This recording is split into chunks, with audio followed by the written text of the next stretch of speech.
Showtime! The Capital G show starts right now.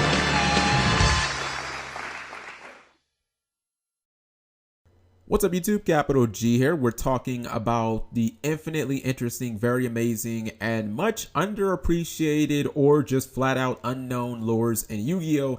And I've got to be the first to admit, I kind of just learned that these were a thing a few months ago, and I know that's pretty bad. I've been playing this game forever. I never really put two and two together. And for all of you out there who don't know what a lore is basically a storyline that goes along with either a card or an art type.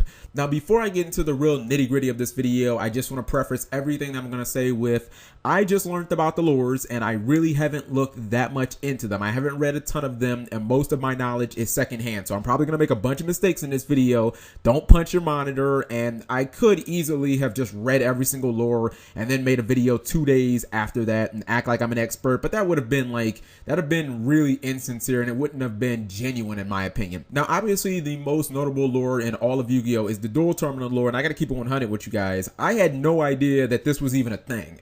I just thought that the dual terminal was some new device that Konami thought up as kind of a way to push cards and art types, which, I mean, essentially it was, but I didn't realize that they made up a bunch of incredibly intricate and entertaining storylines to go with these art types inside of the dual terminal. And for everybody who is unfamiliar with the dual terminal lore, I mean, think of all the art types that came out during the dual terminal, like Gishkis and Gem Knights and Gustos. In the storyline, they're essentially all living in the world of the dual terminal. And then I guess at some point the infestation virus breaks out and it starts corrupting a bunch of them and it turns them evil, i.e. evil swarm, and a war breaks out between good and evil and a whole bunch of other crazy shit. And when I heard pieces of this, I was like, really? There's actual stories behind these cards? Like, that sounds cool as hell, but I was kind of skeptical about it. You know, I thought, okay, well, this sounds really interesting, but at the same time, you know, the dual terminal age is long over, so I could hypothetically read up on it, but it kind of kills some of the hype knowing that the story is basically complete and it's been over for ages.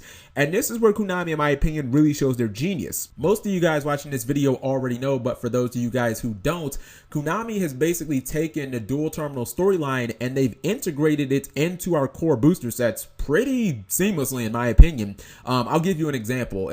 Yang Zings were actually created by Constellar Sombre, that is mind-blowing to me. Apparently, if you look at the card Yang Zing Creation, you can actually see Constellar Sombre in the air, like, you know, kind of giving birth to the Yang Zings. Apparently, him and Evil Swarm Kirkion are like two of the major players in the dual terminals. Like, I've been told that they're kind of like the main characters. Another example of, you know, like the lore extending into the booster packs would be Anti-Luminescent Knight. He was either one of the first monsters corrupted by the SHADDOLL core, because if you look at his hair and then you look at the card SHADDOLL core, it's like the same, or he's what started the SHADDOLL corruption itself, because if you look at the card SHADDOLL core, you can actually see Anti-Luminescent Knight's helmet. So, you know, it's like really interesting to see that they've taken that storyline and moved it to the core sets, and it's kind of like it never really missed a beat. I also find it just mind-blowing, and I could be wrong about this, but it seems like the lores kind of dictate and tell you when art types are going to be released. For instance, we all know that the Cliffords were basically locked away in a dormant state inside of the sacred tree,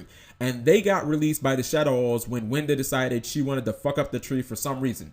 So apparently the real evil guys that you really don't want to mess with are the Infernoids, and they're actually locked inside of the Cliffords themselves. I have no idea how the hell they're going to get out, but based on the lore, it actually makes perfect sense that the Infernoids would be released one booster set after the Cliffords, because that's what the story tells you. Okay, so let's get to the point of the video, because I've spent the entire video talking about how awesome the lore is and how intricate and amazing the storyline is, and how it's pretty awesome that the card arts on a lot of these art types aren't really random, but they're actually displaying the storyline that the lore tells. I think the obvious question here is, how come Konami doesn't take full advantage of something that they've created that's so good, especially if they put this much hard work into it? And we all know that Konami does tons of stupid shit when it comes to Yu-Gi-Oh, but I mean, I'll be one of the first people to give them credit when they do something well. Like, I mean, look at Burning Abyss. Like, basically from scratch, they created a tier 1 art type with 4 cards. I mean, You gotta give him a hand for that. And I've said this before, and I think I actually speak for most duelists out there. I would much rather see a dual terminal anime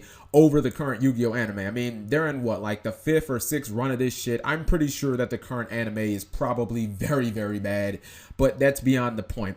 I think it obviously wouldn't happen because the Yu-Gi-Oh anime serves a couple of purposes. One, it gets new players, especially younger players, interested in the game.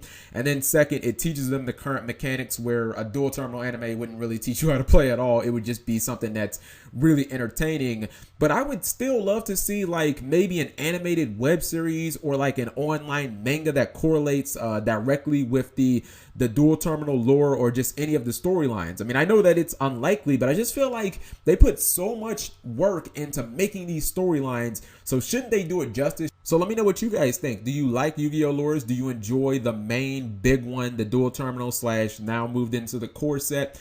Would you support like an animated series or a manga of Yu-Gi-Oh Lores? And leave that in the comment section below. Thank you guys for watching as always. Oh, last thing. I know they didn't change her name or her appearance, but I was totally mind fucked when I found out that El Shaddol Winda was actually Augusto. Like, I was just like, what? Subscribing makes life happy.